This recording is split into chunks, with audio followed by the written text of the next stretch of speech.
You ever get that feeling of déjà vu watching a disaster movie? Like you've seen the world end in that exact same way a dozen times before? Well, today we're cracking open the source code behind Hollywood's apocalypse formula. And trust me, the answer is not what you think. You know the drill, right? Some kind of world-shattering event happens, a flawed hero has to step up, and suddenly the fate of all humanity is hanging in the balance. I mean, whether it's giant asteroids, killer robots, or a global pandemic, the story beats just feels so familiar. It's almost like they're all reading from the same script. But what if it isn't just a formula? What if Hollywood didn't invent this script at all? What if they've been borrowing their entire end-of-the-world playbook from a very specific and, frankly, very surprising source?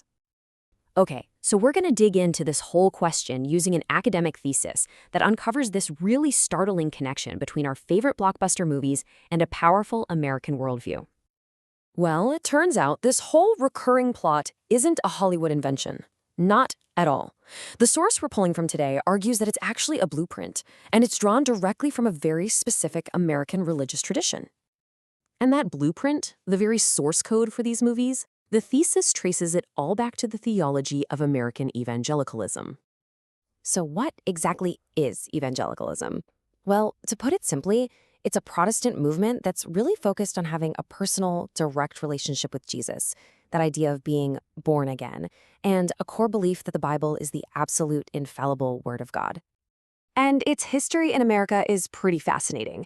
You can see here it grew from these big religious revivals way back in the 18th century and just evolved and evolved until it became this major cultural and, this part's key, a massive political force by the late 20th century. All right, so to really see the connection to the movies, we have to get our heads around their specific beliefs about how the world ends. There's actually a whole field of theology for this, and it's called eschatology. Now, for many evangelicals, eschatology isn't just some vague idea about the end. Oh no, it is a detailed, step-by-step timeline of events that they believe are prophesied in the Bible and are absolutely going to happen.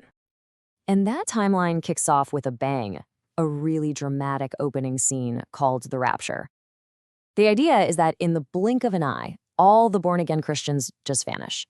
They're taken up to heaven, leaving behind chaos, confusion, and a whole lot of empty cars crashing on the freeway. That crazy event triggers the next phase, which is known as the tribulation.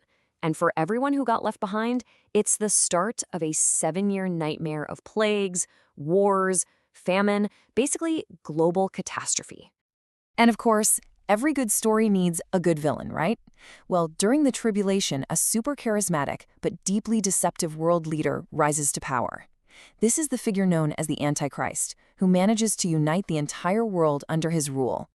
This all builds and builds to one final epic showdown, the Battle of Armageddon. This is where Jesus is expected to return to Earth, defeat the Antichrist and his armies, and kick off a brand new 1,000-year kingdom.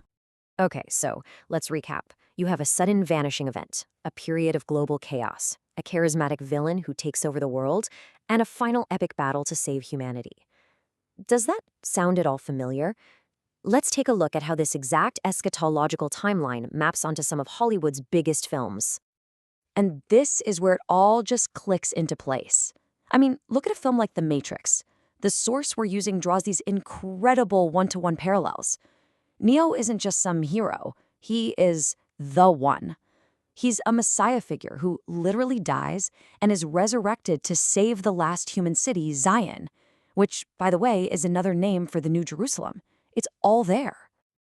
And once you see this pattern, you start seeing it everywhere. It's in the super literal depiction of the Rapture and the Left Behind movies. It's the rise of a political antichrist figure in The Omen. The theological beats are just unmistakable, even when they're disguised in sci-fi or horror. Okay, so why are we talking about this? Why does any of it matter? Because according to the source, this isn't just about cool movie plots. This specific worldview has profound real-world consequences, especially when it comes to global politics. See, the thesis argues that this end-times theology is a major driving force behind a political movement called Christian Zionism, which has a very clear, multi-step plan to influence U.S. foreign policy so that it aligns with their interpretation of biblical prophecy. They want to help it along. And what this is basically saying is that this belief system directly shapes foreign policy.